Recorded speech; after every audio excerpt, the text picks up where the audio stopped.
Stretcher देना, bed देना, ventilator देना, दवाई देना डॉक्टर का काम नहीं है।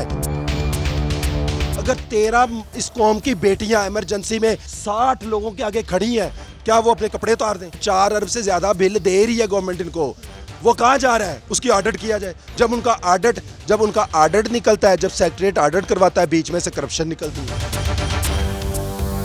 अस्सलाम वालेकुम, मैं हूं दुआ मिर्ज़ा और आप देख रहे हैं डेली पाकिस्तान। नाज़रीन, सर्विसेज अस्पताल एक बार फिर मैदान जंग बन गया, जहां पर लवाहिकीन ने तशद्दुद किया डॉक्टर्स पर। इंतज़ामिया गायब रही। डॉक्टर्स का ये कहना है कि 12 मिनट बाद इलाज शुरू कर दिया गया था, लेकिन लवाहिकीन तैश में आए और डॉक्टर्स को मारा और ज़दोकोब भी किया। प्रेसिडेंट YDA डॉक्टर इमरान भट्टी मेरे साथ मौजूद है। इतना बड़ा शहर का अस्पताल है, यहीं पर क्यों ये दंगा फसाद होता है? कल 6:11 पे एक मरीज़ को लाया गया। 6:11 से और 6 आई थिंक 28 मिनट पे उसकी डेथ वाक़ हुई। उसके बाद से जो 60 से ज़्यादा लावाहिकीन थे, उन्होंने जो डॉक्टर्स थे ड्यूटी पे, उनमें 13 के करीब फीमेल डॉक्टर्स थी और 2 मेल थे। हेल्थ पॉलिसी है हमारी कि 1 पेशेंट 1 अटेंडेंट एंट्री है, उसको ब्रीच किया गया। वहाँ पे 60 से ज़्यादा लोग जो घुसे इमरजेंसी के अंदर, और जब उन्होंने डेथ डिक्लेयर की तो उन्होंने तशद्दुद का निशाना बनाना शुरू कर दिया, ज़दोकोब किया। 6:30 से लेके 8:30 बजे तक ये काम जारी रहा।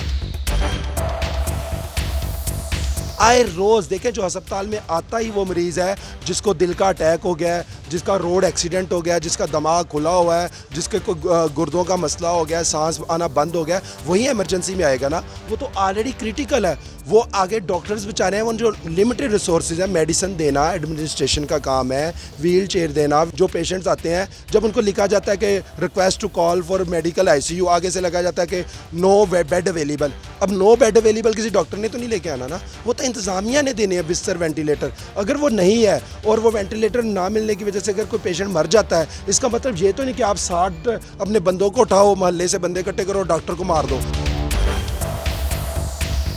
हम वहाँ पे 2-3 डॉक्टर गए हैं, जो हमने देखा है 60 लोग ने कमरे का घेराव किया होता था। अंदर 2 नर्सिस, एक फीमेल डॉक्टर, एक डॉक्टर को कैद किया गया था और ज़दोकोब का निशाना बनाया जा रहा था। हमने कोशिश करके, कोई मिन्नत तरला करके जो अटेंडेंट्स को उनको साइड पे किया और उनको वहाँ से रेस्क्यू किया। ये काम हमारा नहीं था। हम नाम पुलिस वाले हैं, ना हम कोई गार्ड है, ना कोई एडमिनिस्ट्रेटिव है। यहाँ पर ये बड़ी तशवीशनाक बात है कि 60 लोग आए लवाहिकीन के साथ, लवाहिकीन में शामिल थे। क्या वो वैसे ही हॉस्पिटल के मरीज थे जिनको ज़्यादा गुस्सा था शायद अपने पेशेंट पे, उनके साथ मिल गए? या अगर 60 लोग उन्हीं के पहुँच सकते हैं तो पुलिस कहाँ थी, आपकी सिक्योरिटी कहाँ थी? देखें, यहाँ पे मैं एक बात बताऊँ, एक जान जाना, चाहे वो जान किसी रेडी बांध की हो, रिक्शा ड्राइवर की हो, चाहे वो किसी डॉक्टर की हो, चाहे वो कि मीडिया ऑफिसर की हो, चाहे किसी ब्यूरोक्रेट की हो, पॉलिटिशियन की हो, वो जान कीमती है। डॉक्टर जब डॉक्टर बनता है, वो एक ओथ लेता है, वादा करता है कि मैं इंसानी जान बचाऊंगा। जिस तरह के PIC का वाक़या हुआ था, जब वकला ने अटैक किया था, वहाँ पे मरीज़ थे, वहाँ पे MS भाग गया था, CO भाग गया था। वहाँ के डॉक्टर, जो हम सर्विसेज के डॉक्टर ने जब ये वाक़या मीडिया पर सुना, हम वहाँ पर गए पिछले दरवाज़ों से। हमने वहाँ पर वेंटिलेटर और डॉक्टर पेशेंट्स को निकाल के सर्विसेज अस्पताल ला के उनका इलाज किया। हालांकि हमारी ड्यूटी तो सर्विसेज अस्पताल में थी। स्ट्रेचर देना, बेड देना, वेंटिलेटर देना, दवाई देना डॉक्टर का काम नहीं है। डॉक्टर भी एक मुलाजम है, वो बेचारा अपनी तनख्वाह लेता, आता है, मरीज को चेक करके पर्ची पे लिख देता। आगे दवाई नहीं मिलती, व्हीलचेयर नहीं मिलती, वहाँ बंदा मौजूद नहीं। ये इंतज़ामिया और MS का काम है कि वो 4 अरब से ज़्यादा जो बजट दिया जाता है उसमें ये इंतजामात करे। 3000 की इमरजेंसी चलती है रोज़, 3000 पेशेंट आता है और डॉक्टर होते हैं 20-25। वहाँ पे उनके लिए 1-2 सिक्योरिटी गार्ड है, वो भी बूढ़े हैं। तो आपको सिक्योरिटी, लैब सिक्योरिटी की जिम्मेदारी, सिक्योरिटी बिल पेंडिंग है, आप आए रोज़ बिल पे करते हैं कि इतनी गाड़ियाँ इसको दे दो, MS की तनख्वाह इतनी कर दो। सिक्योरिटी बिल असम्बली में मौजूद है, वो सिक्योरिटी बिल पास की जाए। लेटेस्ट एंड ग्रेटेस्ट अभी क्या है, नेगोशिएशन क्या हुई है इंतजामिया से, और क्या फैक्ट फाइंडिंग आई है कि वहाँ पर MS क्यों नहीं पहुँचे 2 घंटे बाद भी? MS साहब 2 घंटे, MS साहब कहते मैं आ चुका था, तय खाने में नीचे बैठे रहे। उनको 12 कॉल दे गई, नीचे तय खाना, ये इमरजेंसी है। MS साहब उठ के वहाँ में नहीं गए। MS साहब क्यों नहीं गए? क्योंकि वहाँ जाएंगे, MS साहब कैमरों से देख रहे थे 60-70 बंदे हैं, मैं जाऊँगा वो मुझे मारेंगे। अगर 13 इस कौम की बेटियां इमरजेंसी में 60 लोगों के आगे खड़ी हैं, क्या वो अपने कपड़े उतार दें? MS साहब को घोष के नाखून लेने चाहिए कि आपका DMS भाग गया, आप खुद 2 घंटे से कमरे में आके अब बैठे रहे अपने, वहाँ इमरजेंसी नहीं गए कि मैं लड़ाई छड़ाऊँ, मैं SP को कॉल करूँ, DSP को कॉल करूँ, मैं पुलिस बुलाऊँ, मैं कोई कुछ करूँ, क्या मसला है? चले लवाहिकीन जो रो रहे हैं लाश लेके, उनकी बात सुन लो।